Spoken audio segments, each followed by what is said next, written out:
Fitness वाली बहू। चंद्रनगर गांव में सुगना अपने बेटे रमन के साथ रहा करती थी। कुछ ही दिनों में उसकी शादी राधा नाम की एक लड़की से हो जाती है। राधा फिटनेस को लेकर बहुत ज्यादा सजग होती है और वो घर के बाकी लोगों को भी दिन भर फिटनेस टिप्स देती रहती है। बहू, आज तो मुझे आलू पूरी खिला दो। नहीं माँ जी, उसमें बहुत ज्यादा फैट और कोलेस्ट्रॉल होता है। आपको तो मैं आज प्रोटीन सलाद बनाकर खिलाऊंगी।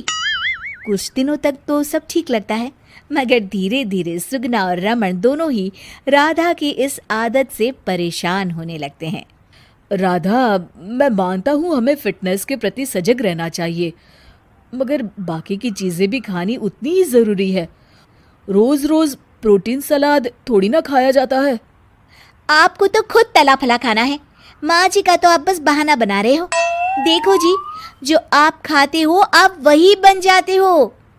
अरे मुझे ये सब ज्ञान मत दो राधा, मैं बस ये कहने की कोशिश कर रहा हूँ कि हर चीज़ खानी ज़रूरी होती है। तेल और घी भी खाना ज़रूरी होता है एक मात्रा में।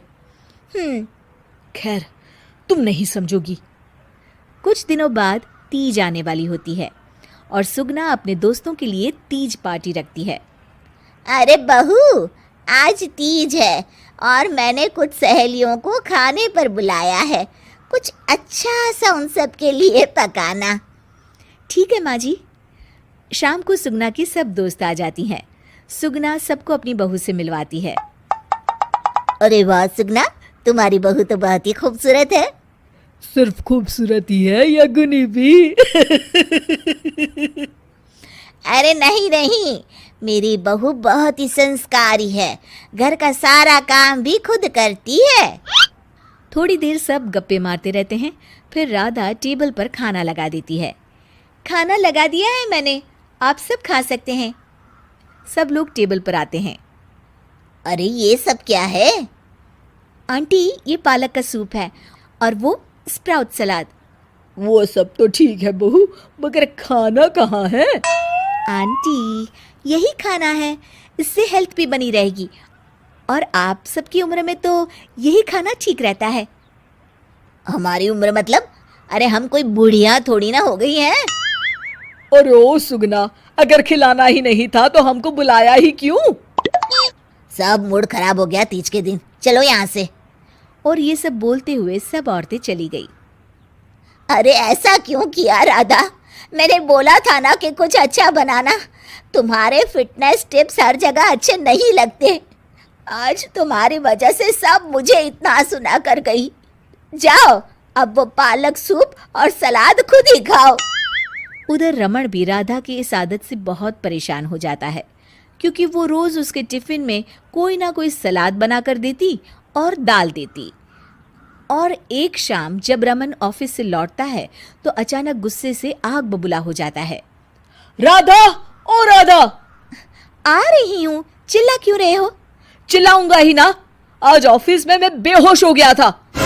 अरे मगर क्यों? अरे तुम जो फिटनेस के नाम पर रोज ही सलाद और दाल देती हो ना, टिफिन में उससे मेरा पेट नहीं भरता और मुझे वीकनेस की वजह से चक्कर आ गए। मगर उसमें तो प्रोटीन होता है। हर चीज लिमिट में अच्छी लगती है राधा, चाहे वो फिर प्रोटीन ही क्यों ना हो। उसके अलावा भी सबकी मात्रा खाने में जानी चाहिए। मैं तो बस आप सबकी सेहत के लिए ये सब करती हूँ। अरे इतना भी मत करो, हमें खुला छोड़ दो थोड़ा। थोड़े दिनों बाद एक दिन जब सुगना मंदिर से लौटकर आ रही होती है तो अचानक से गिर जाती है और उसकी सब उंगलियां और हाथ पैर जोर से अकड़ जाते हैं। कुछ लोग मिलकर उसे घर छोड़ जाते हैं। घबराई हुई राधा तुरंत डॉक्टर को बुलाती है। डॉक्टर साहब, माँ जी को क्या हो गया है? इनका पूरा चेकअप करना होगा।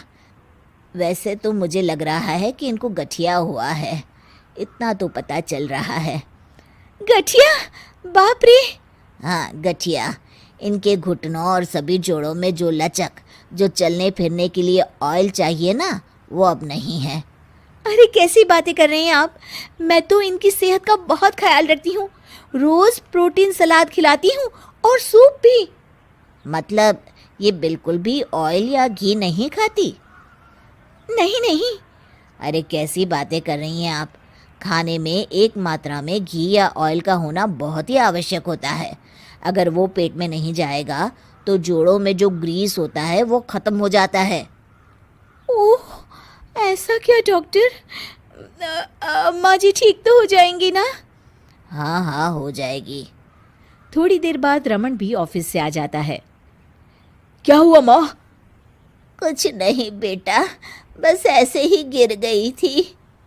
ये सब मेरी गलती की वजह से हो रहा है, मुझे माफ कर दीजिए आप दोनों। राधा रमन को सब कुछ बताती है। I am sorry Raman. अति हर चीज की बुरी होती है राधा, इसलिए मैं तुमको बार बार बोला करता था।